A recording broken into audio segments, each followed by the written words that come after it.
Hola, buenas noches.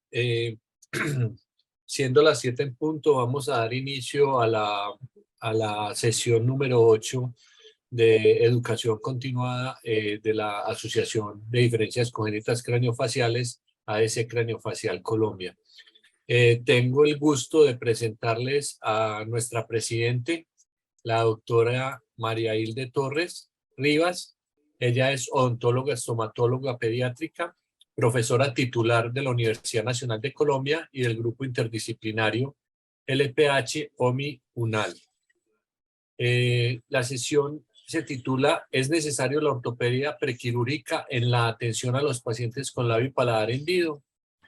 Tenemos en este momento en sala 26 participantes. Les vamos a pedir a los participantes que, como algunos se están conectando a través de equipos que no podemos identificar el nombre, para poder darles certificación de la asistencia, pues nos gustaría que de alguna manera a través de un link que les voy a generar aquí en el chat.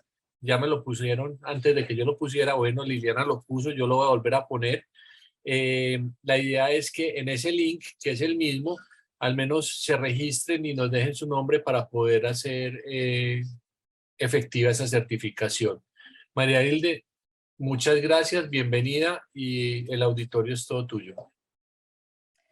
Muchísimas gracias, Andrés. Muchísimas gracias a todos los asistentes, todos los que han querido compartir conmigo en esta noche. Una experiencia de las tantas que vivimos en la atención a estos pacientes.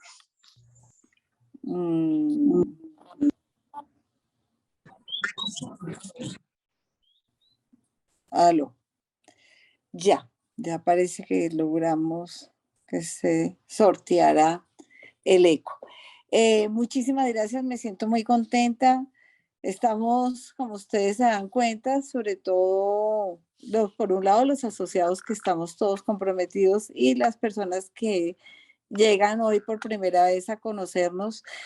Estamos muy felices porque un sueño que teníamos nosotros hace muchísimos años estamos volviéndolo realidad, y es encontrar la manera de unirnos como país, todos los grupos, entidades, profesionales, universidades, que de una o de otra forma tienen que ver o son autores en la atención de los pacientes con esta malformación. Para nosotros ha sido una experiencia de vida, para mí es una experiencia de vida, y quiero contarles algo que me ha acompañado ya bastante tiempo. Vamos a compartir, voy a compartir pantalla con ustedes. Listo. Vamos a hacer una mirada de algo que me ha acompañado a mí ya mucho tiempo. Desde el momento que entré como docente en la Universidad Nacional, y que sé que es la misma inquietud que tenemos todos cuando empezamos a atender a estos pacientes en uno de los tratamientos que se realizan con ellos.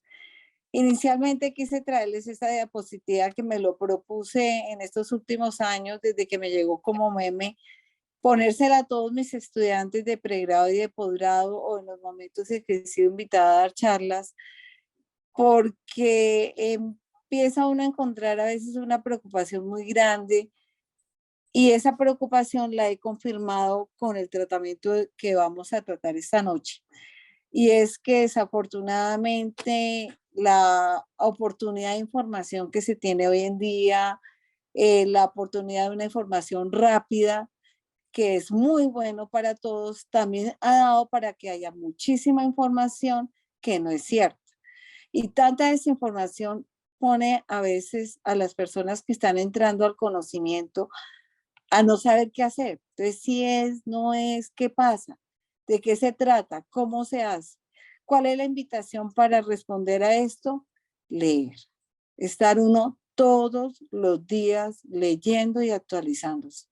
Eso nos ha tocado a todos, todos los que me están acompañando, profesores, profesionales que llevamos bastante tiempo en esto.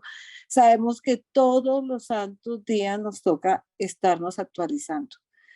Pero aquí también no podemos caer en una trampa. Actualizarnos no es desconocer el pasado. Y eso también yo creo que todos nosotros lo hemos visto siempre.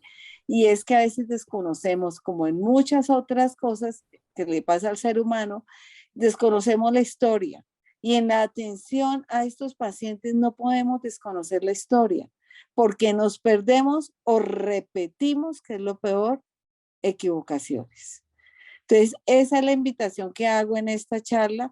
Es una charla que quiero compartirla con todos, donde a todos nos van a dar muchas inquietudes. Esa es la idea, que nos pongamos en análisis. Puede que ahorita en el momento no alcancemos a todo, a hacer unas discusiones muy largas, pero sí quiero dejar esa espinita de que estemos mirando y cómo lo resolvemos todos los días nosotros estudiando. Bueno, primero entonces ya el doctor Urrego muy amablemente me presentó. Quiero decirles que nosotros somos un grupo interdisciplinario que estamos en el Hospital de la Misericordia, hoy en día llamado Fundación Hospital de la Misericordia, con la Universidad Nacional de Colombia, y estamos inscritos como grupo en la Asociación Americana de Paladar Hendido. Algo sobre nosotros. Entonces, sobre nosotros quiero contarles, la Universidad Nacional tiene 8 sedes en todo el país. Ya la última fue la que creó la sede de La Paz en Valledupar. Nosotros estamos en la sede de Bogotá, que fue la primera que se creó, y como ustedes la pueden ver, tiene forma de búho y esto es toda una historia. Y en la parte pediátrica, a nivel de área de la salud, hemos acompañado siempre al Hospital de la Misericordia, un hospital que se creó inicialmente con ánimo de solamente atender gente pobre. Su fundador quiso eso, el doctor José Barberi quiso eso. Tenían la oportunidad y tenían la plata para ofrecerlo cuando él llegó al país ya con su formación de pediatría. Y de ahí se ha crecido muchísimo, hemos tenido oportunidad muchos de formarnos. Ahí estamos nosotros con el posgrado de estomatología pediátrica de la Facultad de Odontología, y está el posgrado de pediatría de la Facultad de Medicina de la Universidad Nacional. Como les cuento, nosotros tenemos un grupo que lo crearon nuestros profesores desde 1970, y la oportunidad de ser un hospital con un nivel de complejidad alto fue dando la dicha de que fuimos contando con bastantes especialidades para que cada vez este equipo interdisciplinario presentara más opciones de formar equipo interdisciplinario, como le estoy diciendo, para dar tratamiento integral a los pacientes. Ha sido una lucha, hemos tenido momentos excelentes, ha habido momentos duros. Uno de los más duros fue cuando entró la Ley 100, la reforma hospitalaria. Los hemos sorteado y aquí estamos nosotros. Como grupo, nosotros tenemos unos objetivos en la atención a los pacientes. Yo siempre le insisto mucho a mis residentes y a los estudiantes de pregrado: no hay que desconocer las escuelas. Las escuelas siempre se deben mantener. ¿Qué es la escuela? El sitio a donde yo llego a formarme, voy a encontrar profesionales que, de acuerdo a los pacientes, a las costumbres, a la cultura, a los hábitos, a las patologías que llegan, se va creando una experiencia propia, unida a una evidencia científica nacional e internacional, pero se crea un sello propio. Eso hay que crearlo y hay que respetarlo. Por eso cada equipo siempre ha contado con sus protocolos o con sus guías. Y la dificultad que siempre ha habido, que se quiera hacer una guía mayor.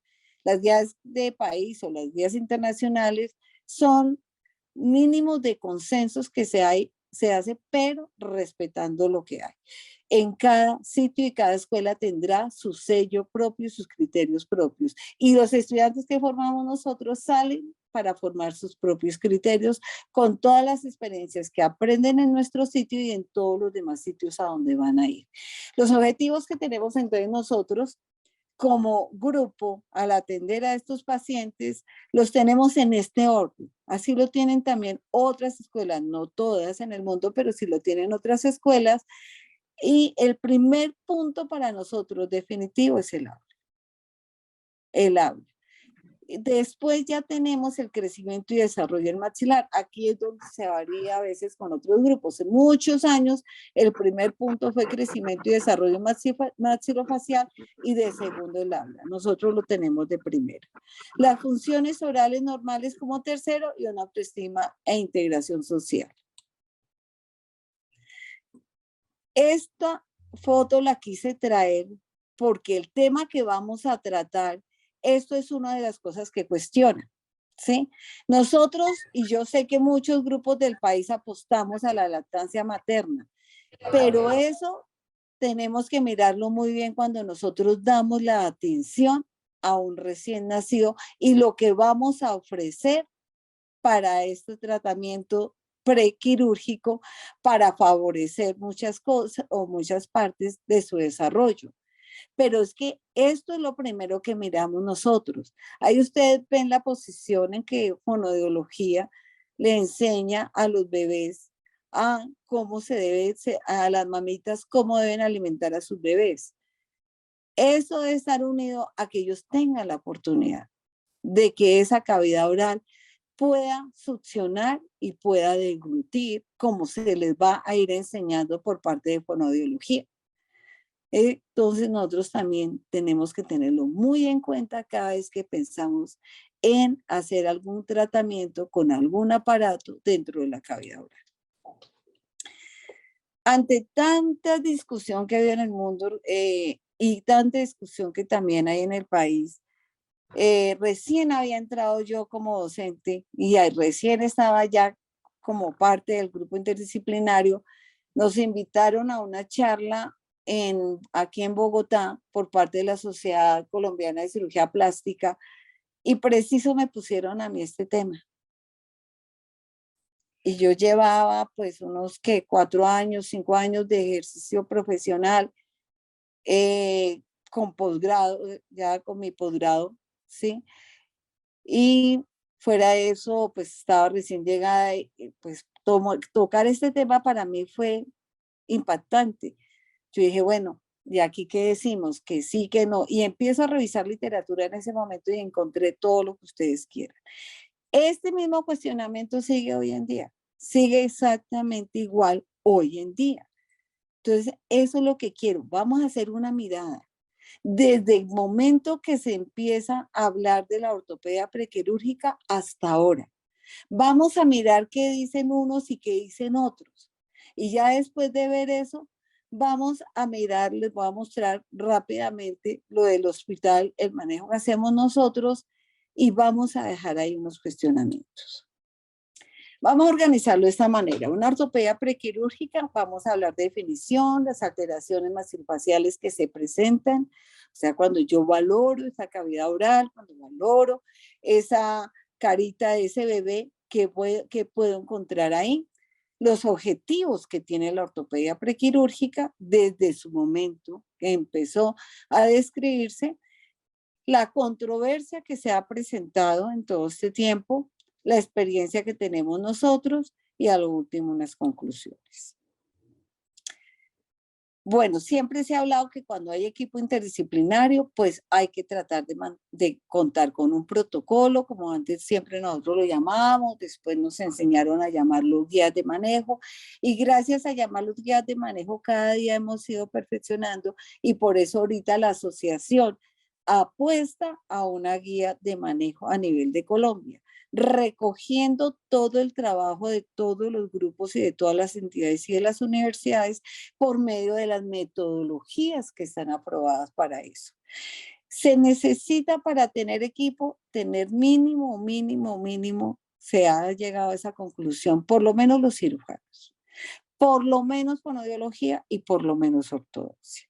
Pero nosotros sabemos que si queremos dar una atención óptima y ser un equipo de excelencia, tenemos que contar con por lo menos 10 especialidades para poder ofrecer lo mejor a estos pacientes.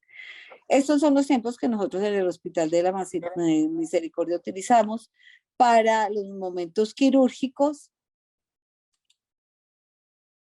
Y a nivel de odontología, nosotros hablamos más de edades dentales que de edad cronológica. Entonces nosotros en la edad cronológica decimos nosotros neonatal, es un momento en que todavía no tenemos nosotros dientes, hablamos lactante menor, todavía y apenas están empezando a erupcionar los dientes, hablamos preescolar, donde ya tenemos dentición temporal completa, hablamos escolar de 6 a 12 años y hablamos adolescente con dentición permanente. Es una manera como nosotros nos podemos orientar bastante bien. En el año 92 el posgrado de estomatología pediátrica tuvo una reforma completa y en ese momento entonces los que quedamos, las profesoras y profesores que quedamos ahí, apostamos a algo nuevo dentro de la atención y es que creamos la clínica de bebés de LPH. ¿Con qué fin?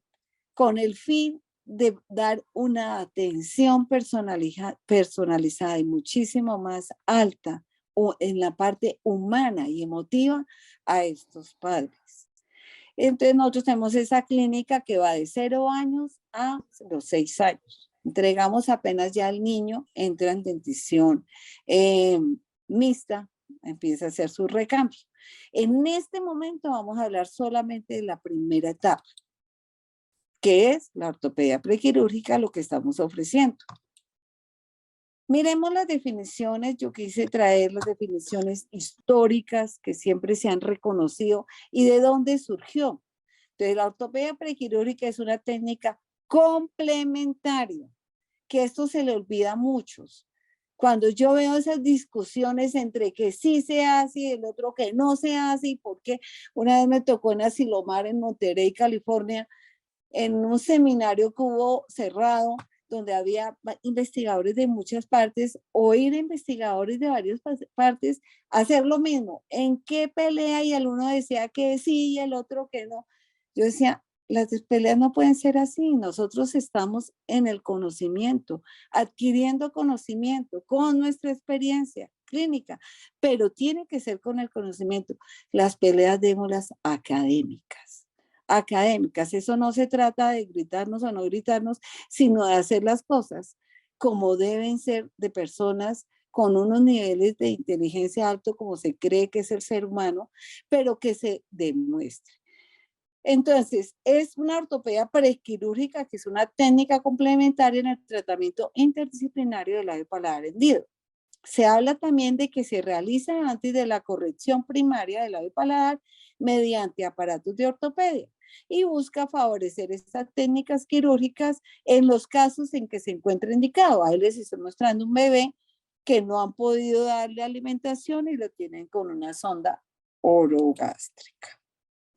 El doctor Berkovich, también alguien que siempre ha sido muy polémico y ha estado toda su vida dedicado a esto, él también ya hace unos años nos escribía recordando en lo que él ha publicado que el objetivo de la ortopedia maxilar en estos bebés es asegurar una buena forma del arco maxilar en una relación aceptable con la mandíbula y restaurar la función oral normal. Habla de cómo se manejan, esto nos lo comentaba el otro día en su charla el doctor John Villamayor, cómo con una ortopedia funcional se van manejando esas fuerzas de una manera tolerante para ir dando nosotros un moldeado en esos momentos. Eso lo tenemos como definiciones, que son definiciones clásicas, que no las debemos olvidar para saber por dónde vamos en este camino. Ahora, ¿qué otra cosa tenemos que hacer? Aprender a evaluar las cavidades orales, si hay hendidura unilateral, si es bilateral, si es completa, bueno, de acuerdo a todas las clasificaciones que nosotros conocemos, pero aprendamos a mirar muy bien. Esas son una parte generales pero que siempre las tenemos que aprender de memoria. El aumento del ancho posterior del arco. Eso es definitivo para saber yo qué voy a ofrecer en la ortopedia. ¿Voy a necesitar ampliar la parte posterior? Se supone que no. Desviación de la línea media del lado sano. Cuando yo tengo la parte del lado sano, entonces yo tengo que mirar hacia dónde se me fue esa línea media. ¿Dónde está y hacia dónde la puedo yo ayudar a direccionar? El segmento menor, que es el más difícil de trabajar, ese segmento tengo que mirar dónde está. La bóveda palatina más alta y el maxilar hipoplástico. Esos son generalidades, pero yo tengo que evaluar en cada paciente mío si está tal cual o cómo varía. Eso me va a ayudar a dar diagnóstico y dando diagnóstico doy buenos tratamientos, ofrezco buenos tratamientos. En el bilateral, acordémonos que tenemos que mirar los segmentos desplazados, ¿sí? El lateral, el medial. Hay que mirar muy bien esa premaxila, si es flotante, si no es flotante, si está desviada, si no está desviada, el tamaño, qué tan hipoplásica está, en qué posición está, ¿sí?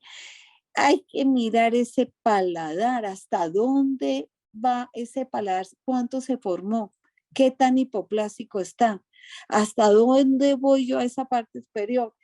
Fístulas oronasales, nasolabiales, mirar todo lo que podamos encontrar. Mire, aquí quise traer esta foto porque esto es algo que se ve mucho en los bebés. Si ven ustedes la mucosa del septum nasal, la llaguita que tiene ahí, me va a matar la patóloga del hospital oyéndome decir llaga. Es una abrasión que tenemos nosotros ahí, que se da muchísimo en el momento de la alimentación de estos bebés. Y cuando se le pone la sonda orogástrica, también la sonda nos puede ocasionar ese lástima, esa lesión. Eso miremos qué lesiones tienen estos bebés para saber yo ante qué me enfrento. Hay otras alteraciones que son generales, tanto en bilateral como unilateral, es la posición de la lengua alterada. Ahí ven ustedes a ese bebecito con la lengua totalmente dentro de la hendidura. ¿Eso qué nos puede repercutir? ¿Qué puede pasar con eso? La deformación nasal, que ya lo conocemos todos nosotros, la ausencia dental congénita o los dientes supernumerarios que se van a encontrar. Bueno, sabemos nosotros que de las personas que más han reportado tenemos nosotros al doctor Magnell de Glasgow, odontólogo rehabilitador, que empezó a hablar de que si él colocaba sus prótesis, perdón, pasa algo, ya que empezó a hablar que si él colocaba sus prótesis, él lograba que se cerrara la hendidura. Eso hubo escándalo en esa época en el Reino Unido. El doctor Burston de Liverpool, odontólogo ortodoncista y embriólogo, quiso ir a conocer y se dio cuenta que lo que pasaba es que sí, los tejidos disminuyen.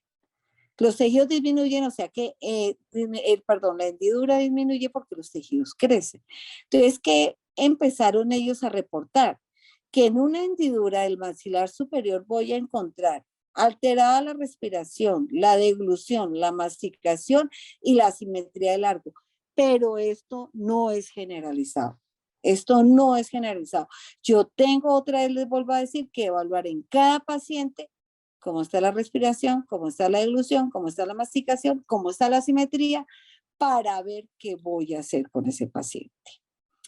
Voy a evaluarlo y eso lo hace la parte nutricional, la parte de fonoaudiología, cómo está la alimentación, la succión y la respiración. Ellos nos van a decir si hay ahogo, si hay demora en la alimentación, si hay regurgitación nasal o si hay infecciones respiratorias. A nosotros en el hospital nos llega muchísimo pacientico o porque está bajo de peso, porque no lo ha podido alimentar o por infecciones respiratorias, porque donde nació no recibió ayuda, vayamos viendo esto, no recibió ayuda, no recibieron instrucciones esos papás, ellos salieron a su casa con este bebé sin saber absolutamente nada del manejo de ellos.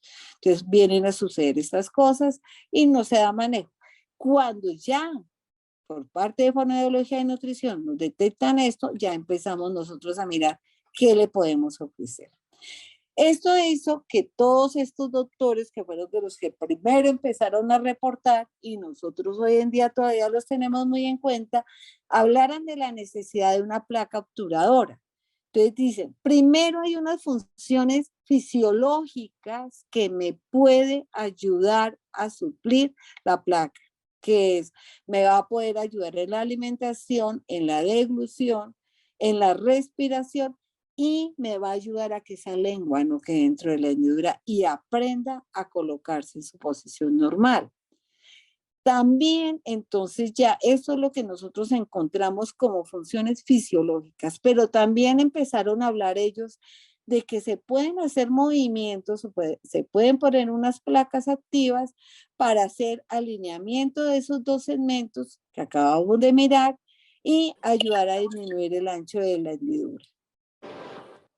Por eso todos estos autores empezaron a hablar de que las placas obturadoras pueden ser pasivas o pueden ser activas. Entonces, pasivas, cuando me cumplen las funciones fisiológicas. ¿Y quién me va a decir que necesita ayuda para cumplir esas funciones fisiológicas? Fonoaudiología, nutrición. Ellos nos van a estar orientando a nosotros desde ese punto de vista. Y activas cuando se quiere hacer ese acercamiento y ese moldeamiento de los segmentos maxilares. En el enfoque de Zurich, que fueron de la doctora Hoss, la doctora Nowinski, de los primeros que empezaron a trabajar y a seguir lo de la corriente del doctor Van Neller, ellas hablan desde hace mucho tiempo, ahí les puse una foto de un libro donde se sacaron los resúmenes de un momento que se habló de qué se debe hacer de tratamiento en estos pacientes en edades tempranas y donde se presentaron estas discusiones fuertes de si sí se hacía o no se hacía ortopedia prequirúrgica, si sí era necesario o no era necesario la placa. Entonces, ellas desde ese momento han respaldado y han puesto muy, muy en alto la escuela de ellas. ¿Qué es la escuela de ellas? Así tal como ustedes la están viendo, la pudimos ver nosotros en el 2015 cuando fuimos a visitarla, ellos siguen en ese mismo manejo.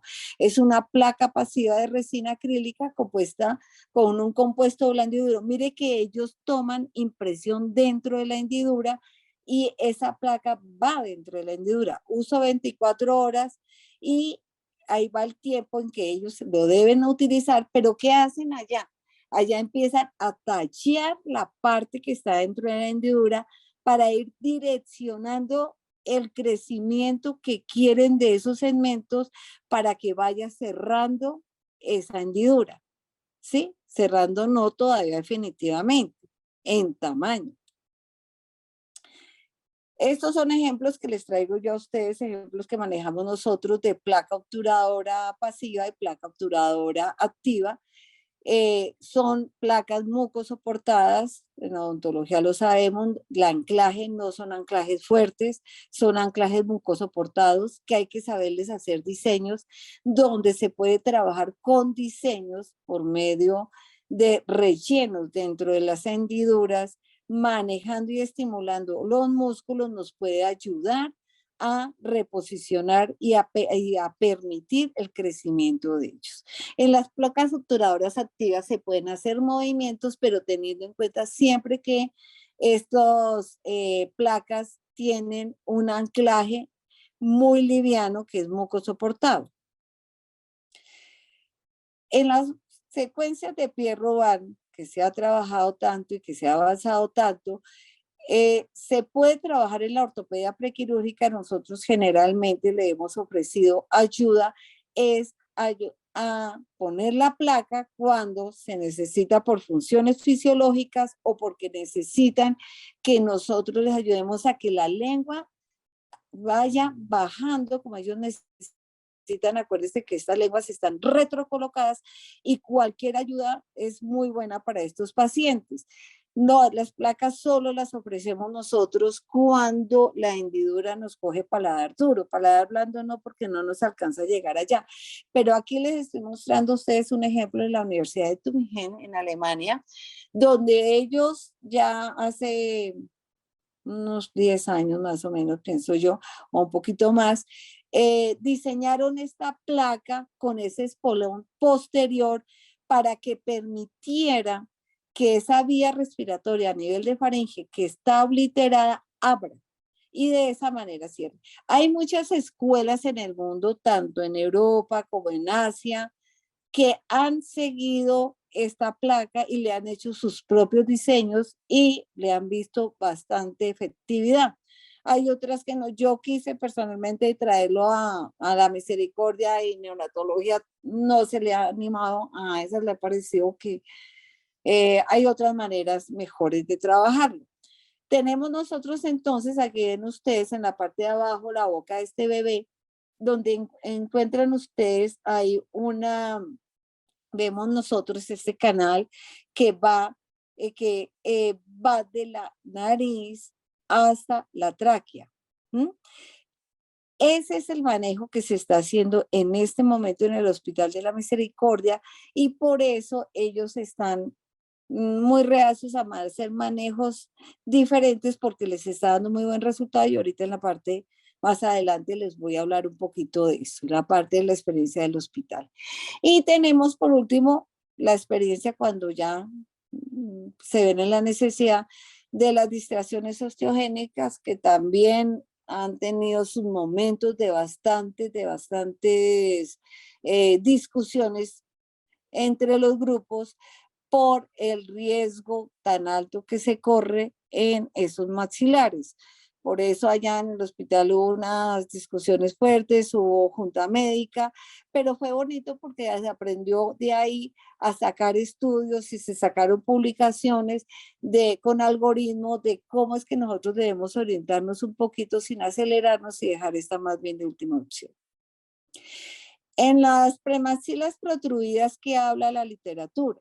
La literatura dice que nosotros podemos ofrecer una retrocolocación que tiene que ser también en los 6 primeros meses de vida del bebé, donde todavía lo permita este movimiento, porque todavía hay elasticidad en esa premaxila. Si se hace después, se va a rotar la premaxila hacia la cavidad oral o vamos nosotros a hacer movimientos no muy buenos a nivel del septo nasal. Entonces, ese movimiento de retrocolocación solo lo podemos ofrecer en esos momentos porque hemos visto que sí, definitivamente los cirujanos nos consultan y eso lo ven todos los grupos y lo ven los grupos muchos de los grupos del mundo que siguen esta ortopedia, que se ve la necesidad de ayudar a retrocolocar para que se pueda operar. Nosotros lo hemos visto, yo personalmente hoy en día soy muy amiga, después de 30 años de experiencia en esto, de que se haga la retrocolocación solamente con el fin quirúrgico, pero nada más. Porque cuando uno ve a estos niños en dentición mixta, o sea, en las edades escolares, 8, 9 años, tratando de hacerle todos los movimientos para que ese maxilar protruya, ¿sí? Anteroposteriormente dice uno, bueno, y todo lo que me maté para llevar esa premaxila para atrás, ¿qué pasó aquí? Entonces ahí empieza uno a hacerse sus propios cuestionamientos. De la literatura que dice que la premaxila protruida cuando es pequeña se hace la cirugía, no hay problema, cuando es mediana, aparatos intraorales con anclaje mucoso portado, pero cuando ya hay demasiada la protrusión toca con aparatos extraorales o si se quiere ayudar también con intraorales, pero toca los extraorales para tener anclajes mayores. Eso lo presentan todas las escuelas. La Escuela de Ortiz Monasterio le hizo trabajos muy fuertes allá en México a esto y dándole buenos resultados y favoreciendo la cirugía. Otra clase de ortopedia prequirúrgica es la ortopedia que trajo el doctor Lata, donde se empezó a hablar de la gingivoperiostoplastia como una técnica segura para hacer el cierre del reborde alveolar, ¿sí? No por medio de injerto óseo primario, sino por medio de unos túneles periósticos que permitieran el cierre en ese momento, pero para eso necesitaban que moldear esos dos segmentos maxilares o tres segmentos maxilares, acercarlos y que estuvieran muy seguros en el momento de la cirugía. Se hace en el momento de la quelorrafia. Se hace por medio de pines, como ustedes lo pueden ver. Aquí vemos nosotros aparatos del doctor Lata, que ha sido bastante cuestionado por otras escuelas, y esas cuestiones también nos llevaron a nosotros como Misericordia a no utilizarlo. Los cuestionamientos que se dan de esto, desde el año 79, publicaciones de posible daño a los gérmenes dentales, el problema de acúmulo de alimentos en las prótesis y cómo se hace la limpieza, lo cual puede llevar a infección en esas mucosas palatinas. Pero cada escuela ha seguido defendiendo o discutiendo sobre estos temas, que es lo que vamos a ver. Luego ya venimos a otra clase. Mire, dense cuenta que estamos hablando de diferentes ortopedias prequirúrgicas. Yo quiero que eso quede muy claro, porque hoy en día la ortopedia prequirúrgica se volvió moldeamiento nasoalveolar. Y no, la ortopedia prequirúrgica son diferentes técnicas complementarias que me pueden ayudar, ¿sí? Por medio de aparatos en mi paciente. Y entre esas ya hablamos entonces de las placas, de las diferentes clases de placas, de los manejos que se hacen en paciente de pie rodar, del manejo que hago yo en bilateral, ¿sí? Y ahora vamos a mirar el moldeamiento nasoalveolar, este moldeamiento que empezó a trabajarlo el doctor Masuo Hirose en Japón, y luego tenemos la escuela de Nueva York con el doctor Grayson y todos sus colaboradores. Entonces ellos hablaron de lo mismo que se dice en el movimiento de la premaxila, que si yo trabajo estos tejidos en los primeros meses de edad, cuando todavía los estrógenos han dejado ácido hialurónico en ese bebé, todavía los encuentro bastante elásticos, me permiten movimientos, y sobre ellos lanzaron ellos sus primeros aparatos. Aquí los ven ustedes, las publicaciones de año 98, año 99, y esto es un casito que una mamita me lo facilitó para presentarlo, porque esa mamita encontraba un cuestionamiento que es el mismo que vimos nosotros. Bueno, y aquí, ¿cómo alimento yo al bebé con el seno materno? ¿Sí? El otro cuestionamiento que se hizo de estos primeros postes nasales fue ¿cuál? Que esos postes eran rígidos, y al ser rígidos me iban a lastimar la mucosa de esa fosa nasal. ¿Y qué iba a pasar entonces si yo no lo podía mover? Eso trajo algo de rechazo, pero hoy en día todas las escuelas, incluida la Escuela de Nueva York, y todos estos autores han hecho modificaciones para ir mejorando en esto. Entonces encontramos nosotros dentro del moldeamiento nasoalveolar, lo que acabamos de ver, de los que fueron pioneros en ellos, encontramos que todas las escuelas del mundo que han creído en ella, porque los cirujanos han visto que es una ayuda para ellos, entonces lo han trabajado, se han hecho diseños, se han hecho los expansores nasales, se ha trabajado con cintas. ¿Sí? Quise traer aquí la del doctor John Villamayor, que nos presentó esa charla tan agradable la vez pasada sobre su sistema BNP, donde él trabaja con sus placas y con su ortopedia funcional de maxilar, que les ha permitido de un sistema diferente llevar a resultados parecidos. Ahora empecemos a revisar entonces la literatura que ha hablado sobre esta controversia. Esta pregunta fue la primera pregunta que encontré yo en el manejo de la ortopedia prequirúrgica, ¿sí? Miren que en esta pregunta no se habla tanto de la parte quirúrgica, se habla de la parte de crecimiento y desarrollo del maxilar en estos pacientes. Entonces los cuestionamientos son: evita mordidas cruzadas, previene o reduce tratamiento en dentición permanente, duración de los resultados de esto que se hace en todo ese tiempo, ¿van a quedar permanentes? Vamos a revisar la literatura.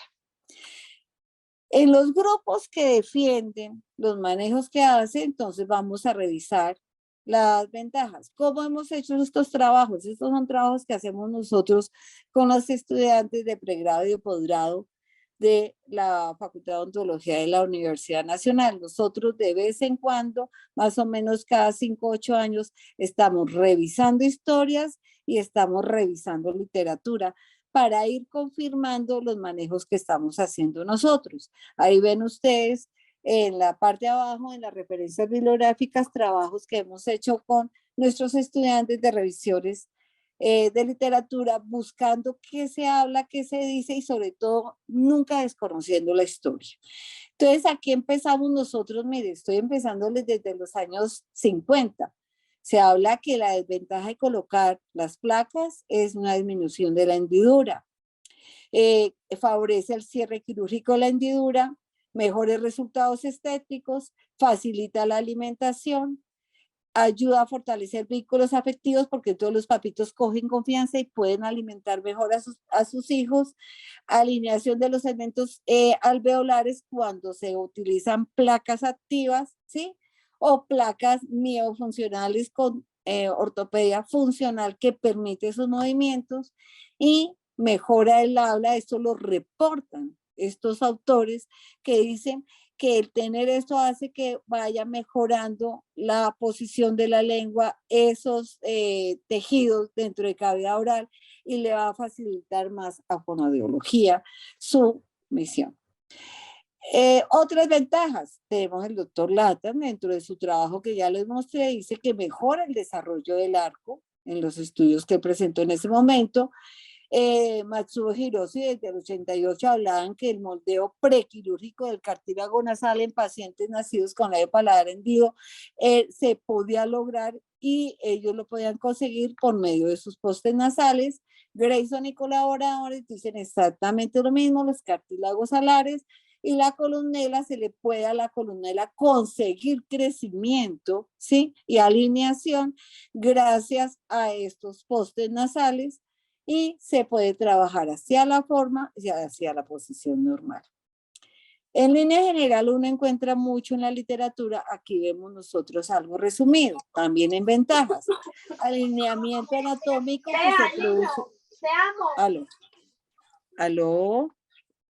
Ya. Alineamiento anatómico que se produce en la arcada dentaria, la disminución de la tensión de los tejidos blandos para poder operar, la disminución de la necesidad del injerto óseo en un futuro. Esto es una premisa que ponen los grupos que hacen la gingivoperiostoplasia. La mejor disposición en las estructuras faciales a largo plazo y mayor compromiso de los padres. Pero revisemos las desventajas. También hay literatura fuerte, por lo menos en todos estos años, en esos primeros años, sobre las desventajas, que Prusansky fue alguien que lo reportó muchísimo. Dice, tratamientos costosos porque se le está poniendo desde puro de una cantidad de aparatos que lo que hace es aumentar eso. Y ellos mismos dicen, y lo que hace es cansar a los padres y cansar al niño y ya después entonces nadie quiere nada. Inhibe crecimiento del maxilar, solo habla cuando se hacen los injertos óseos primarios, lo hablaba de esa época. Fracaso o tratamiento con cirugía de injerto óseo primario. Se habla también de incrementa la incidencia de caries dental, los aparatos colocados en edades tempranas, cuando se empieza a presentar la erupción dental, ¿sí?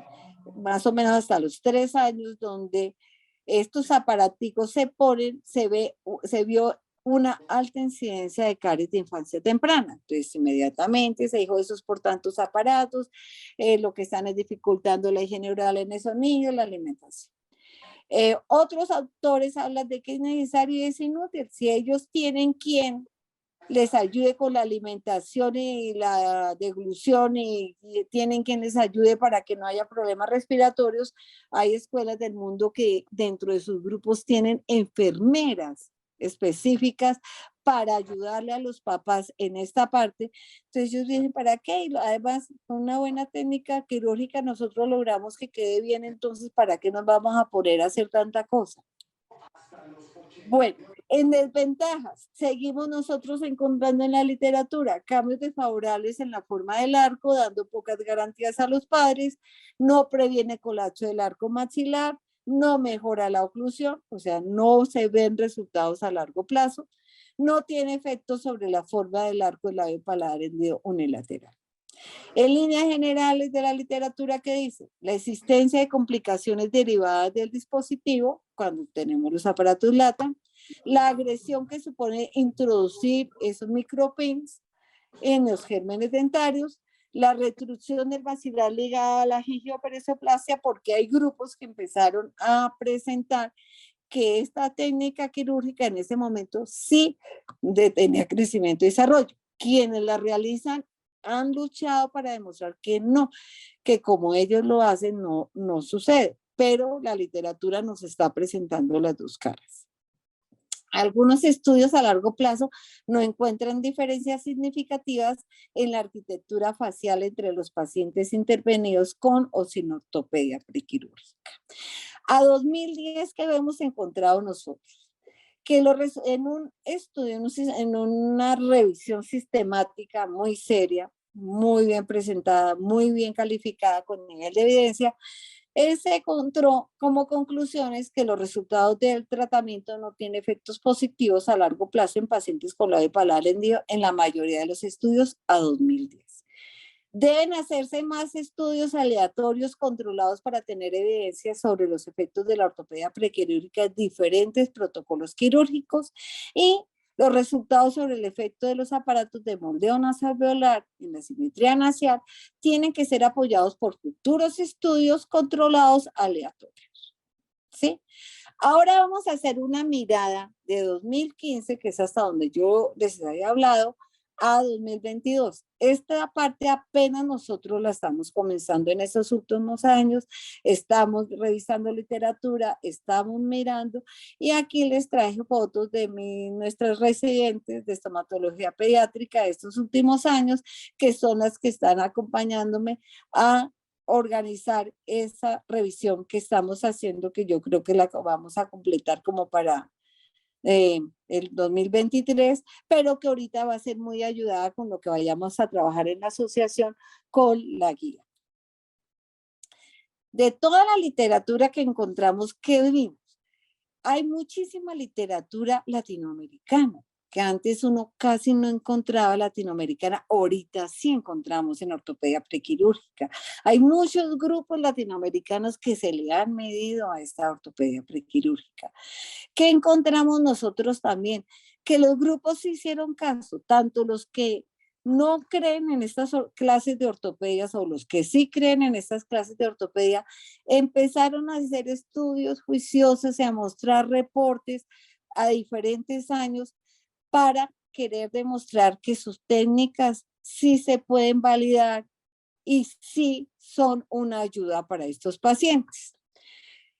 Vemos aquí nosotros un estudio muy interesante de Costa Rica, me llamó mucho la atención. Costa Rica quiso sacar este artículo de ellos, donde están presentando quiénes son ellos y que ellos también están manejando su moldeado nasoalveolar prequirúrgico y ellos sacan sus conclusiones. Ellos dicen que ellos reconocen esta técnica como una técnica que se ha utilizado en el mundo con buenos resultados, que ellos lo reconocen para resultados estéticos y disminuyen cirugía porque permite que las cirugías sean mejores. ¿No? Nos cuentan que ellos tienen su grupo de atención y que este grupo está unido a la seguridad social del país. Hablan que muestran que hacen revisión de literatura, donde ven que desde hace más de 17 años están los reportes de este moldeamiento nasoalveolar y ellos dicen que no hay una mejora significativa junto a todos los otros aparatos que se utilizan para las funciones fisiológicas, pero que ellos pueden asegurar que ese moldeamiento sí lo han ido consiguiendo, han ido llevando a mejores resultados dentro de sus pacientes y por eso lo tienen en sus protocolos, pero también, igual que todos los grupos, dicen que toca seguir con los estudios.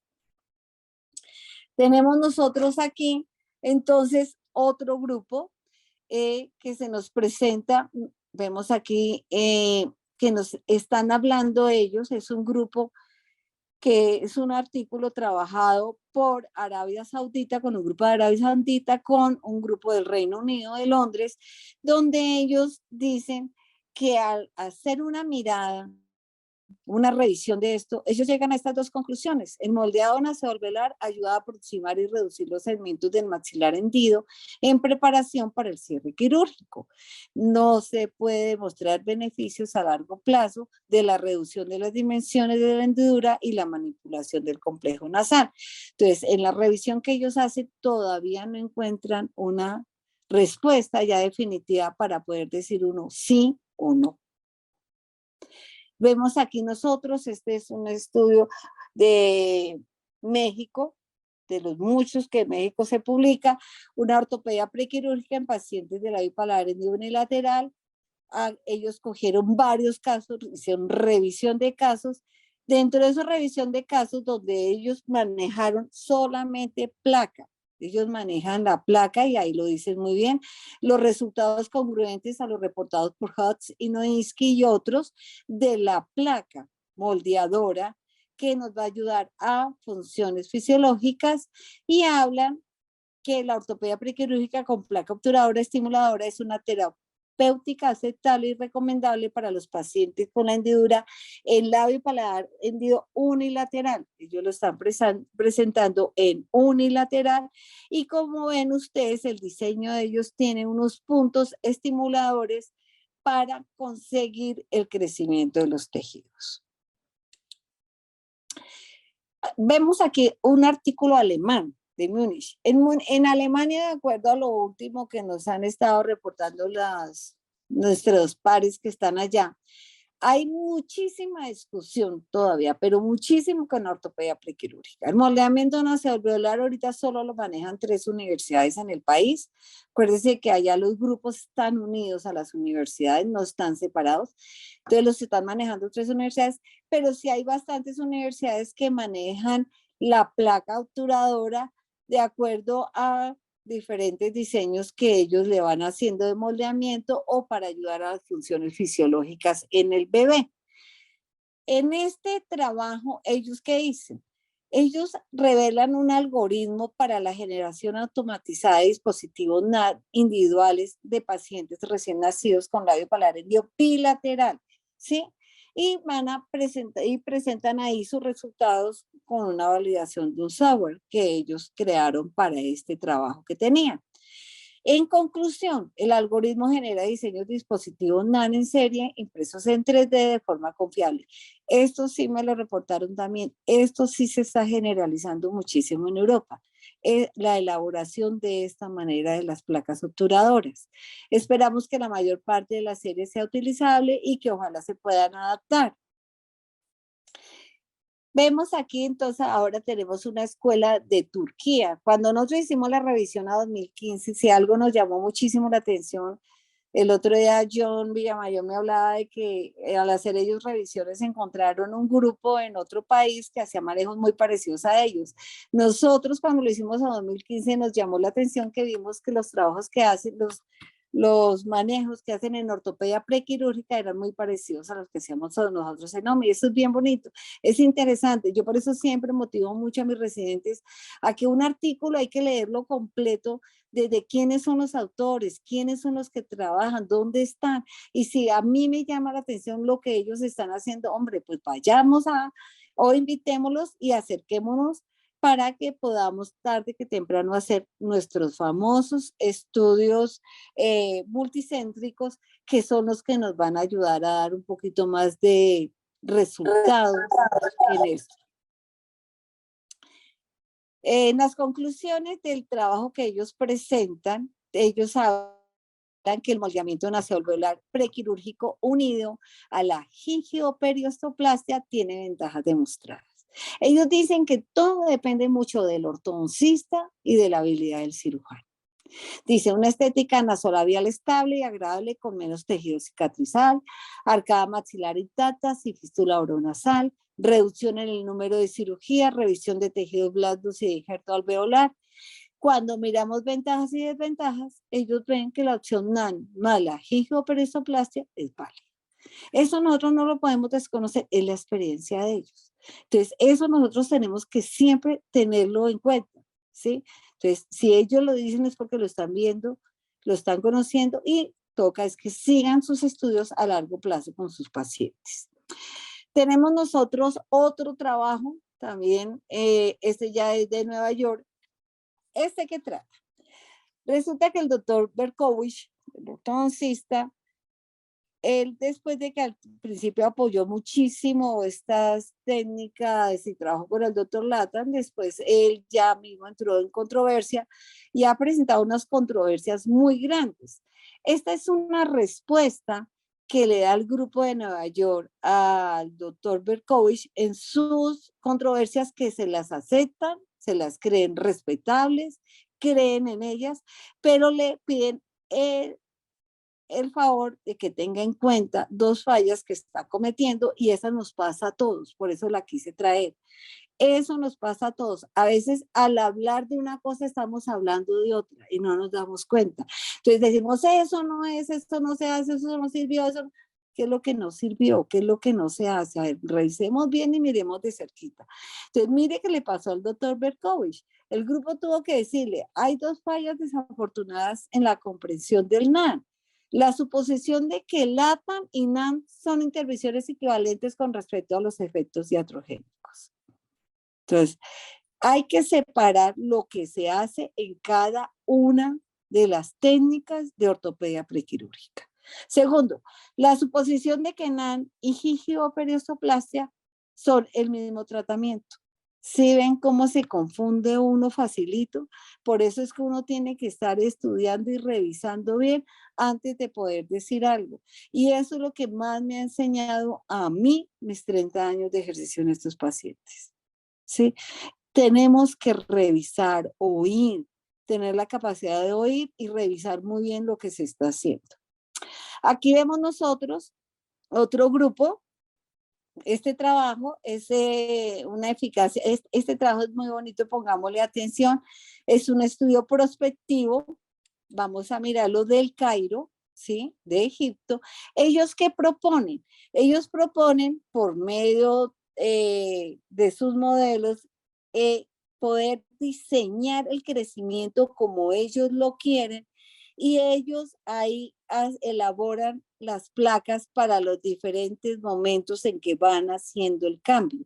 Entonces, la placa en el momento que nace, la placa que se pone a los tiempos determinados que ellos han puesto, hasta que llega al acercamiento total y ellos presentan resultados ahí. Como siempre, como lo estamos repitiendo aquí, los estudios hay que seguirlos. Sí, es una idea muy interesante, vale la pena conocerla, estudiarla, acercarnos a ellos, mirar qué es lo que están haciendo, mirar si realmente hay casos de pacientes nuestros que puedan optar a esta técnica de tratamiento de ortopedia prequirúrgica. Miren ustedes. Entonces ellos dicen esto: los alineadores que ellos han programado dieron la posibilidad de realizar un conjunto de aparatos secuenciales capaces de mejorar la simetría en labio paladar unilateral. Ellos no están hablando de bilaterales. Podría recomendarse como una alternativa a la mecánica del NAN tradicional, dicen ellos, con el objetivo de aumentar el beneficio y reducir tiempos de trabajo de esta terapia prequirúrgica complementaria. Se necesita un estudio prospectivo adicional para comprobar que esto sí funciona. Igual, seguimos y tenemos que seguir en la investigación clínica, que todos sabemos que es la más difícil, y ojalá la asociación nos lleve a que los grupos del país nos unamos a hacer investigaciones entre todos para hacerlas multicéntricas y para poder presentar resultados, ojalá escuelas diferentes, y poder comprobar. Acordémonos que los mejores estudios son los de casos y controles, pero que en estos casos no son fáciles hacerlos. El contar con diferentes grupos, el unirnos al mundo, el unirnos a grupos del mundo, nos puede ayudar a estudios así. Porque todos, como vemos acá, son igual de respetuosos. Aquí vemos también unos aparatos que se diseñaron para labio y paladar hendido y los análisis que hacen. Este trabajo es de Tailandia. En Tailandia un grupo nos presenta los diseños que ellos han llegado a hacer, ¿sí? Y nosotros vamos a seguir estudiando, analizando y los invito a todos a que también lo miremos. Uno así de buenas de primeras dice, ay Dios mío, veremos a ver qué es lo que está pasando, pero ellos presentan, dicen que este aparato de NAN modificado por ellos es un dispositivo de tratamiento ortopédico eficaz para reducir la gravedad del ancho de la hendidura y la desviación de la premaxila antes de la queloplastia en infantes. El aparato debe modificarse para expandir los segmentos laterales y anteriores estrechos. Se requieren igual más estudios para evaluar la eficacia y evaluaciones a largo plazo deben realizarse para saber si hacerle todo ese bebecito en estos momentos se justifica o no se justifica. Tenemos aquí nosotros entonces este otro estudio también bien interesante que es una comparación entre el aparato de moldeamiento naseolveolar NAN, como lo presenta la escuela de Grayson, comparado con uno hecho a nivel de computador. Aquí vemos nosotros los aparatos, ¿sí? Y ellos llegan a la conclusión. Las dos intervenciones mostraron efectividad clínica similar en la disminución del espacio de la hendidura. El CAP-NAN fue más efectivo que el NAN en la reducción de la protrusión de la premaxila. No se encontraron diferencias en cambios transversales y verticales en el maxilar, en el arco tampoco, en desviación premaxilar y rotación tampoco. Y la modalidad CAP-NAN requirió menos tiempo en consulta que la sola NAN. Me devuelvo. Aquí es donde yo quiero que nosotros pensemos y nos acordemos de la fotica de la bebé con lactancia materna. Entonces, es muy interesante poder oír qué opina fonoaudiología sobre la posibilidad de una succión, ¿sí?, del pezón a nivel de estos bebés con estos aparatos. Es la inquietud que siempre nos ha pasado a nosotros.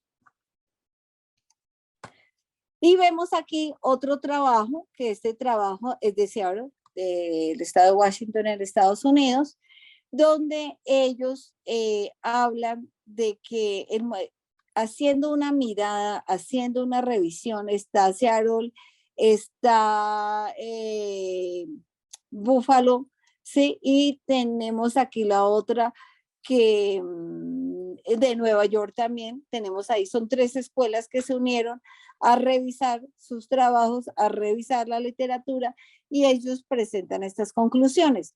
El moldeo naseoalveolar es una herramienta eficaz para la reparación del labio hendido unilateral y bilateral. En el labio hendido unilateral, los aparatos NAN reducen la distancia entre los segmentos mayor y menor de los elementos labiales correspondientes, ¿sí? Ayuda a realinear la base alar y elevar el cartílago lateral inferior del lado hendido, endereza la columela desviada. En el labio hendido bilateral, entonces, como ayuda, reorienta la premaxila mal posicionada hacia línea media y expande los segmentos laterales, ¿sí?, lo que sea necesario. Mejora la forma nasal moldeando los cartílagos nasales inferiores para lograr simetría y alargar la columnera para aumentar. Ellos entonces apoyan con este estudio, apoyan con este trabajo toda la escuela del NAN. Y este es un trabajo que me pareció interesante. Mire, así es como se dan interesantes las discusiones. Aquí es un acercamiento hacia el LATAM.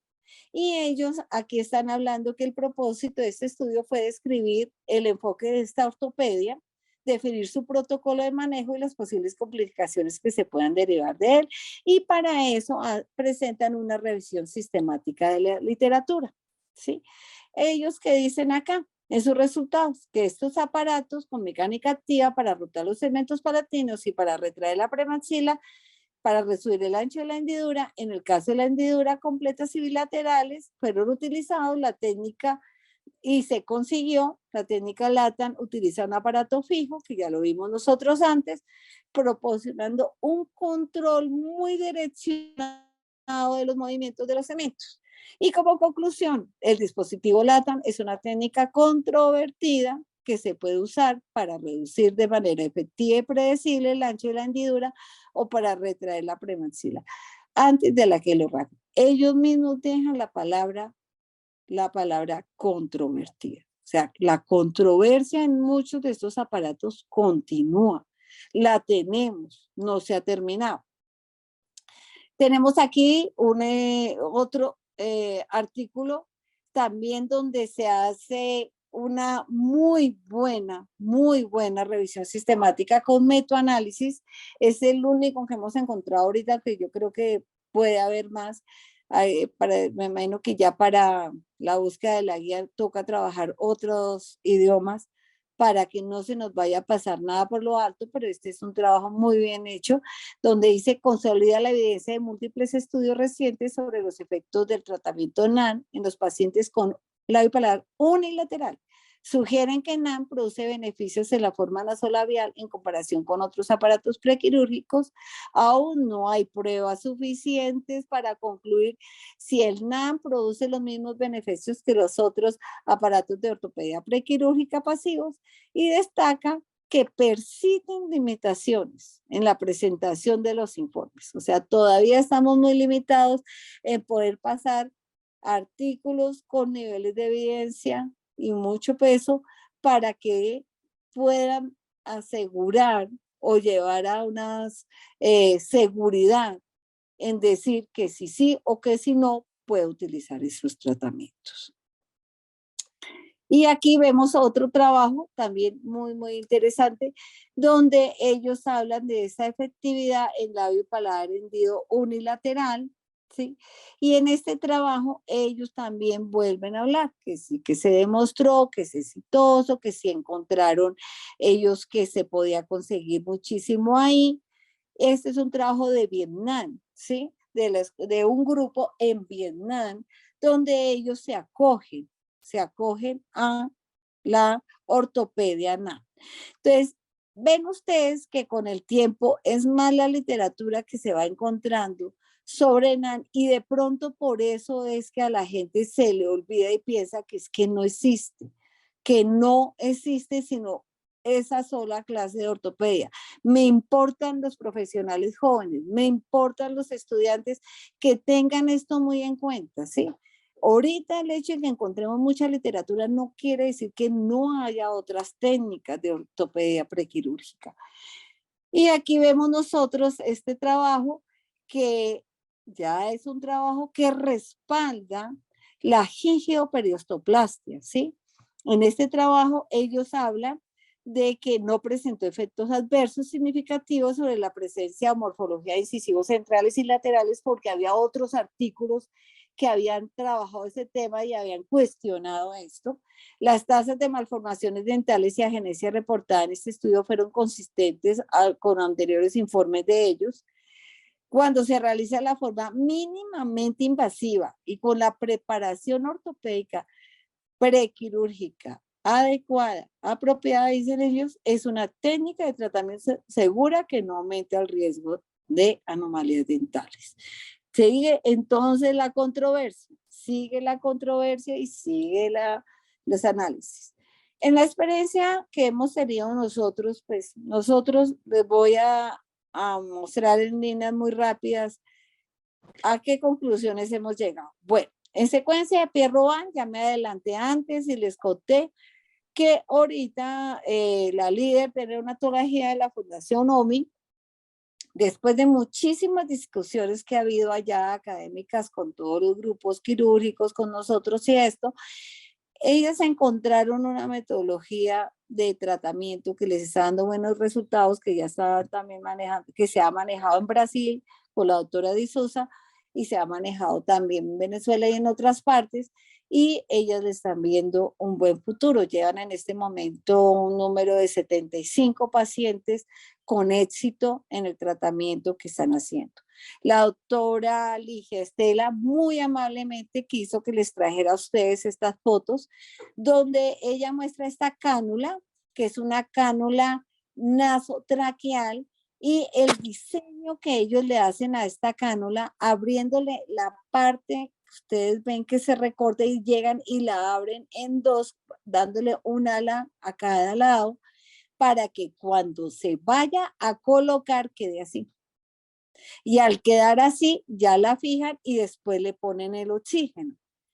Ellos dicen que con esta cánula han podido sacar estos pacientes de pie rodar mucho mejor a antes y la morbilidad y la mortalidad de riesgo de estos pacientes ha disminuido. Ya solamente les muestro esta foto, en otro momento sí valdría la pena que la misma doctora viniera y ya nos presentara los estudios y los trabajos mejores. Pero lo que nosotros hemos visto en estos 5 últimos años, sí, realmente estamos viendo mejores resultados en estos pacientes. En nuestra experiencia, ¿a qué conclusiones llegamos? Que primero, de acuerdo a todo eso que acabamos de hablar, hay que decidir si en todos los pacientes o no en todos vamos a hacer ortopedia prequirúrgica. Nosotros llegamos a la conclusión de que no en todos, de que nosotros evaluamos cada paciente. Lo evaluamos y decidimos si se necesita o no se necesita. Para eso estamos con un equipo interdisciplinario. Y cuando decidamos, vamos y si lo decidimos es únicamente para favorecer la cirugía. Nosotros no estamos pensando en favorecer crecimiento y desarrollo del maxilar hasta este momento, porque sabemos que estas 3 preguntas que yo les presenté, esta es la hora que no se han podido confirmar con evidencia científica. Entonces nosotros apoyamos para la parte quirúrgica una ayuda, puede ser esta. Para la parte de crecimiento y desarrollo, todavía no podemos dar la última palabra. Que decidimos qué clase de ortopedia, si vamos a poner un obturador pasivo, si activo, si moldeamiento no se vuelve a hablar, qué clase de moldeamiento, si vamos a hacer retrocolocación y alineación de premaxila, pero para eso hay que evaluar muy bien. Este caso que ustedes ven ahí con la sonda de esa boquita, era un caso de un bebé que nació prematuro y nació con quistes. Cuando nos consultaron de ese bebé, no se habían dado cuenta de los quistes. Por eso para nosotros es tan importante que se le dé una formación grande a los neonatólogos y a los pediatras dentro de lo que es la cavidad oral en estos pacientes y ojalá en todo. Hay ya muchas clínicas, por lo menos aquí en Bogotá, que ya están contando con estomatólogos, pediatras o odontopediatras que tengan esta experiencia dentro de sus unidades de neonatología para que les ayuden a hacer la valoración de cavidad oral en edades tempranas. Evaluamos, entonces ya entra fonoaudiología y entra nutrición. Muestra, a ver, vamos a darle la alimentación. Mire esa alimentación tan linda, pero mire esa premaxila para dónde se nos fue. Entonces, tengamos eso en cuenta. Miremos, se puede alimentar, puede succionar, puede hacer deglución, tiene regurgitamiento nasal, hay problema, está aumentando de peso, no está aumentando de peso. Y sobre eso, entonces, vamos nosotros dando diagnósticos. Al dar el diagnóstico, llegamos nosotros a esta conclusión allá. Nosotros contamos con fonoaudiología dentro de nuestro servicio. Entonces, cirugía. En el Hospital de la Misericordia, desde la reestructuración hospitalaria, hay muchos hospitales en Bogotá que no tienen grupos. Entonces, ellos nos piden a nosotros la ayuda. Cirujanos de allá nos piden a nosotros la colaboración en la parte que hacen las otras especialidades para ellos poder operar a su paciente allá en el sitio donde ellos están. Entonces, nosotros contactamos al cirujano, fonoaudiología de nosotros, estomatología y evaluamos. Hay cirujanos que les encanta una técnica, que les encanta otra, y si los papitos lo saben, nos toca hacerlo, porque papá que se entere que eso hay que hacerlo para que quede bien la cirugía, hace que se le ponga todo, todo. Hay veces que nosotros decimos, pero mire papito, esto ya no es necesario. No, no, no, no. El cirujano dijo que se pone y se pone. ¿Sí? Pero ¿por qué nos pasa eso? Porque nosotros integramos a los papás al tratamiento. Y eso es muy rico, eso vale la pena y eso hay que tenerlo en cuenta. Eso no tiene por qué entrar a discusión. En los que vemos que no es necesario, no se hace. Nosotros desde el momento que encontramos, desde el 2000 estamos manejando moldeamiento nasoalveolar también Y desde ese momento nosotros hicimos diseños diferentes porque pues, nunca nos gustó la forma del poste rígido y eso nos ha llevado a nosotros a buenos manejos. Hay unos pacientes que les ponemos cintas, hay otros pacientes que no les ponemos cintas, porque lo que nos decían de la ortopedia funcional maxilar es cierto. Un buen diseño en los modelos del relleno a nivel de la hendidura alveolar y del paladar y unas buenas placas ayudan a que se acerquen estos pacientes esos segmentos con esa terapia muscular funcional. Se acercan y eso lo fuimos viendo nosotros. Aquí ven ustedes pacienticos manejados hace muchísimos años, como les digo, llevamos ya 22 años manejando esto, pacienticos que nos han dado resultados, ven ustedes los acercamientos, sí, ven los acercamientos, pero bueno, ahora les voy a mostrar otra cosa, pero antes de mostrarle eso, miremos las conclusiones. Estas conclusiones que yo les voy a mostrar, las habíamos presentado nosotros a 2015. De acuerdo a lo que vamos hasta ahora, no las hemos cambiado. Vamos a mirarlas. ¿Qué dice la Asociación Americana de Paladar Hendido? Lo encontramos nosotros ahí en el currículum, donde ellos hablan con mucha timidez y con mucho cuidado de este punto, ¿no? Primero, aquí nosotros nos acogemos también a lo que ellos dicen y esto lo decía el doctor Pedro Santiago en una charla que nos dio en un curso de cirugía maxilofacial en el 2020. Jorge, si está, pues se va a contar que fue el que lo contactaron, ustedes quienes lo hayan contactado, que nos decía, lo importante es que nosotros consigamos muy buenos resultados con el mínimo de intervenciones, con el mínimo de intervenciones. Entonces, eso tengámoslo en cuenta. Segundo, lo que dice aquí el core curriculum, donde dice que puede ayudarnos a nosotros al acercamiento de los segmentos para favorecer la cirugía, ¿sí? En algunos casos lo dicen ellos, o sea, nadie lo está dando como seguro. También habla de cómo se ha utilizado, del moldeamiento nasoalveolar, de cómo se utiliza y que puede ocasionar beneficios, pero nunca se da la última palabra. Seguimos nosotros en lo mismo, sigamos trabajándolo, sigamos haciendo estudios, sigamos reportando. Las conclusiones de nosotros, ¿cuáles son? No hay conclusiones finales y definitivas sobre estos resultados, de si son favorables o no, si son consistentes en el crecimiento del maxilar hendido. A lo que llevamos revisado hasta este momento, no hemos encontrado la respuesta para eso. Sí encontramos que disminuye el ancho de la hendidura y lo tenemos corroborado de acuerdo a los estudios que ya han salido, nosotros también en nuestra experiencia clínica, haciendo que las cirugías sean más sencillas.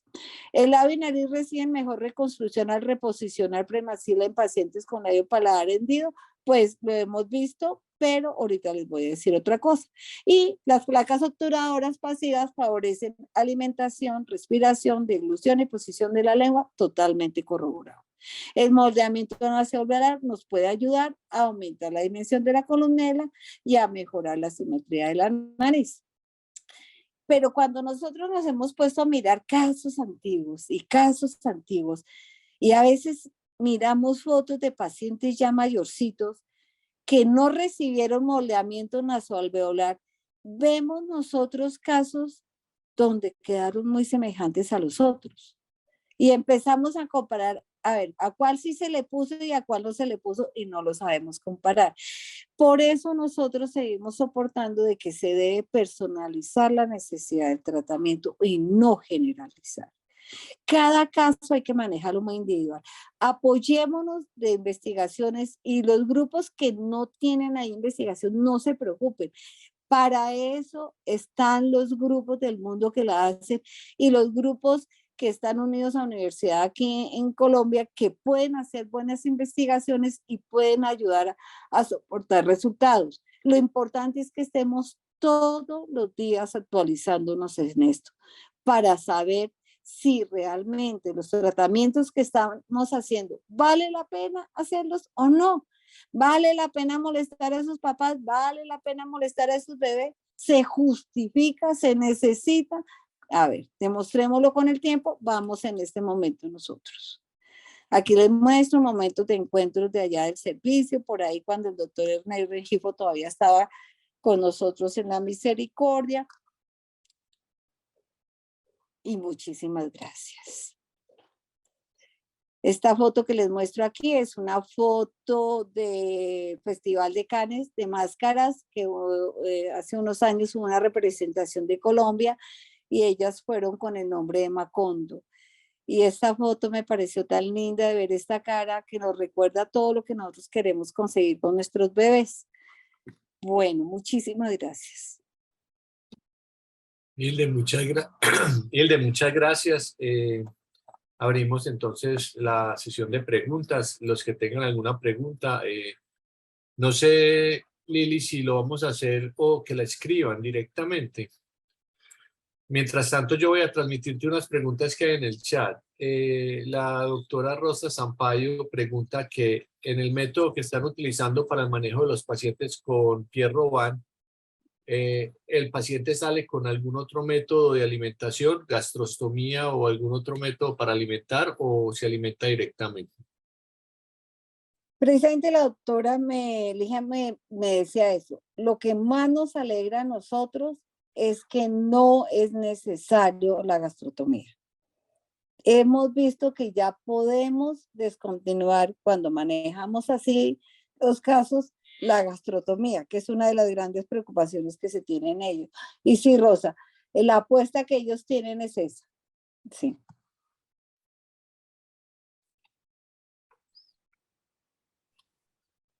Sí, Andrés. Sí, en el chat hay excelente, la doctora Patricia Tibaduiza dice excelente, doctora Hilde, la recordamos con mucho cariño a la Clínica de la Mujer. iPhone dice gracias, cada día aprendemos más, por eso es bueno que pongan el nombre. Carolina Telles, Hilde, fabulosa tu presentación. No sé si hay alguna pregunta que nos puedan compartir. Hay una mano levantada de la doctora Cabeza. Adelante, doctora Alexandra.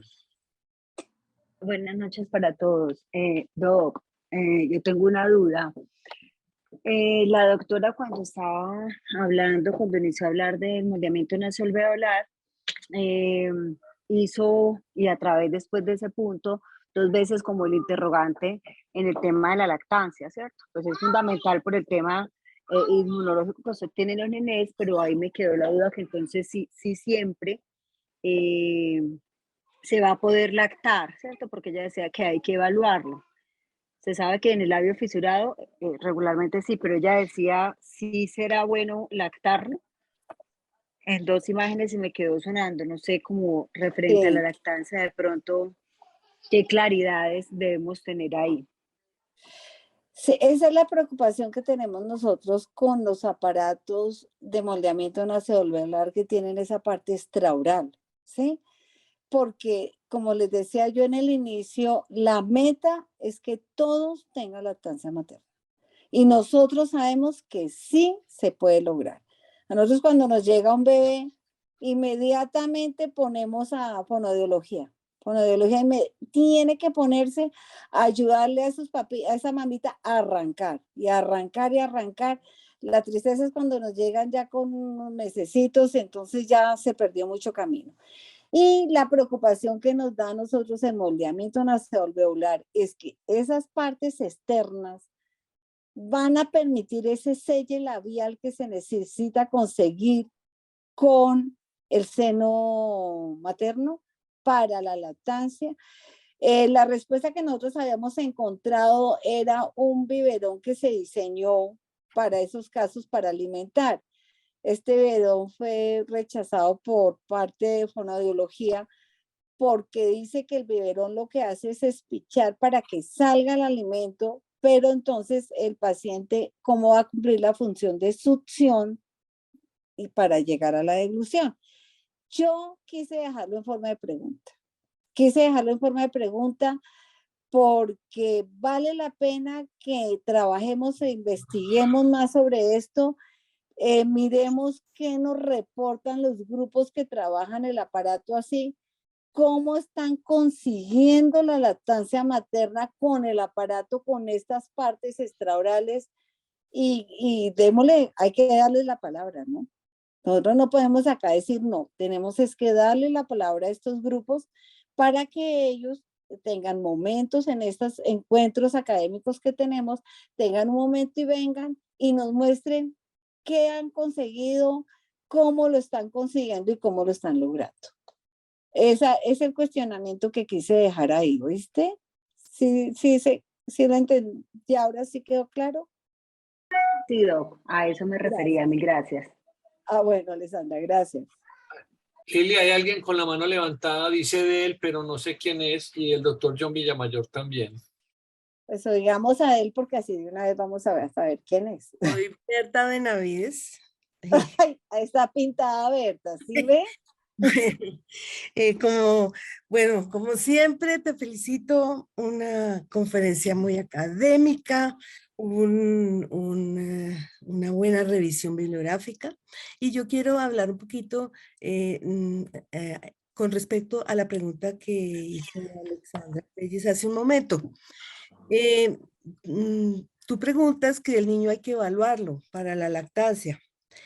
Sí, yo te contesto que sí hay que evaluarlo, porque para la lactancia, para que el niño pueda realizar todos los movimientos de succión, de deglución y de respiración, o sea, que complete esa tríada funcional la ley de Morse, se necesitan de muchos reflejos que actúen todos coordinados, todos al unísono, para que esto se pueda llevar a cabo. Entonces, estos chiquitos nacen con estos reflejos y pueden perfectamente succionar, pero hay unos que no lo logran. Precisamente por sus mismas malformaciones no lo logran. Entonces hay que evaluar todos estos reflejos, no solamente del chiquito, sino los reflejos de la glándula mamaria.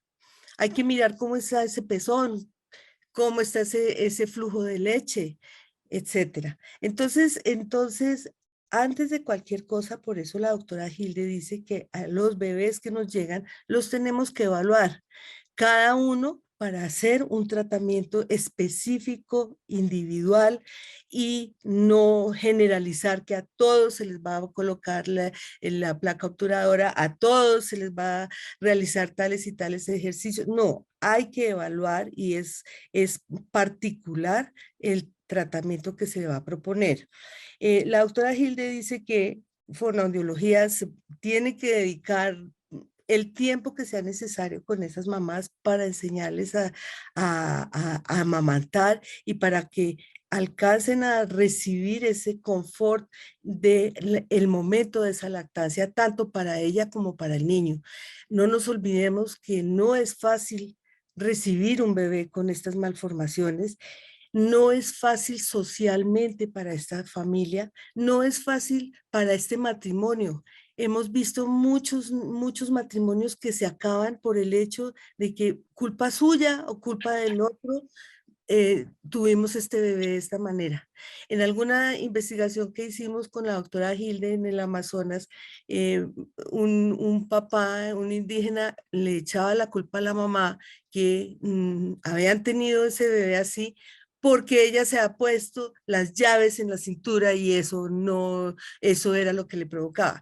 Entonces, fíjense que hay muchos problemas en todo el contexto de ese manejo con esa mamá y ese niño, en donde tenemos que apoyarnos de psicología, de todos, y todos tenemos que tener esa humanidad y esa entrega para sacar adelante a esa mamá y a ese niño, y la mejor forma es acercarlos en el momento de la lactancia y en el momento de esa alimentación materna. Gracias, Berta. Comprobado. ¿Sí ven? Nosotros no podemos trabajar sin la fonoaudióloga al lado. Bueno. John Villamayor. Muchas gracias, doctor Andrés. Doctora Hilde, primero que todo felicitarla por lo que acaba de decir la doctora Berta. Una revisión bibliográfica impresionante. Quedo muy contento por esa revisión. De eso copiaré mucho de ti, porque se aprende mucho en esto. Creo que faltó, si no, de pronto el artículo, que es una persona maravillosa y que es amiga mía y que con él discuto mucho, que es el doctor Percy, que es un cirujano plástico. Hay un artículo muy interesante de él que se llama el NAN quirúrgico, que me parece que es interesante meter en esta parte, porque en cierta parte los cirujanos plásticos tienen la razón en situaciones que estamos manejando. Es muy importante decirlo. ¿Por qué te felicito? Porque primero que todo, toda esa casuística, todos estos años de trabajo, y para mucha gente que está llegando joven, y cuando hablo de joven no lo hablo de la edad cronológica, sino de la edad también del aprendizaje y del querer entrar en este tipo de tratamientos o de prevención y promoción en este tipo de condiciones. Por eso, para las personas que están comenzando, para los residentes, estudiantes, es muy bueno mostrarles todo esto y decirles que hay muchas técnicas y que una técnica puede ser buena, puede ser mala, puede tener unas debilidades, unas fortalezas, pero que la importancia definitivamente es nuestro paciente y es la familia, todo ese entorno que está ahí. Y a eso, cuando tú hablas al comienzo de lo que hay que hacer en la revisión bibliográfica y lo que hay que hacer en la parte de mostrar académicamente, también es cierto que de los libros viejos aprendemos cosas nuevas. Eso es una frase que me parece muy linda, y de un profesor que tuve que estuvimos 5 días, que sé que aquí hay varios que estuvieron con él, tuvimos 5 días, que es el doctor Douglas, un brasilero interesantísimo que nos habló solo de fisiología de la boca y del entender primero la parte básica para poder tratar cualquier condición o cualquier enfermedad en boca, estoy hablando como odontólogo, y por eso hay términos que de pronto, y todo este trabajo es a lo que tenemos que llegar, es que hay términos que todavía no tenemos muy claros, y es hasta en las mismas especialidades. ¿Qué es ortopedia maxilar?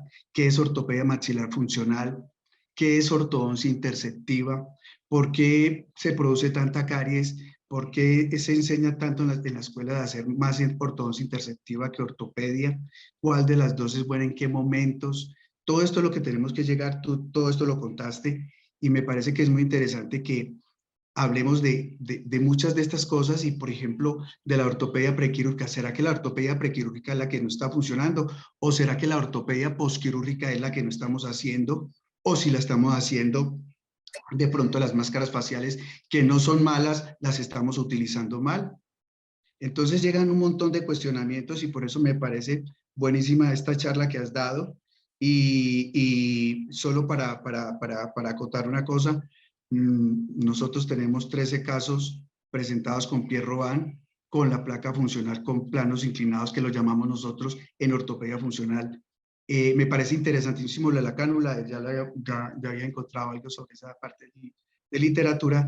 Nosotros manejamos Pierre Robin, y el Dijor lo manejamos con placa obturadora funcional, y ahí es donde vienen también los términos, y lo hacemos con los planos inclinados para evitar la gastro, y hemos encontrado en la Sociedad de Pediatría un acercamiento muy grande. Entonces, aquí es la asociación que está mostrando que podemos unirnos y en bien de todos estos pacientes. Y hasta dónde el término, si es pasivo y es activo, ¿cierto? Porque al final una placa que estamos utilizando para deglución, succión, ¿es pasiva? Yo diría que es activa también. Lo que pasa es que de pronto no es, más bien es mecánica. Entonces, cuando empezamos a hacer revisión y a trabajar con los estudiantes, encontramos en la literatura que las clasificaron en pasivas activas. De pronto es mejor ir adelantando y decir, bueno, yo creo que el término ya pasivo y activo puede que no sea. El modelado nasoalveolar será un modelado solamente del maxilar, y será un modelado nasal y labial, o labial no, o solamente nasal y alveolar, porque ese término nasoalveolar no me está tocando la parte palatina, ¿cierto? Entonces un montón de términos que tenemos que trabajar, y por eso es muy importante todo lo que tú has dicho en esta noche. Solo me queda felicitarte, y creo que la asociación a esto es lo que le apunta, a estos debates y a esta parte académica. Gracias. Gracias, John.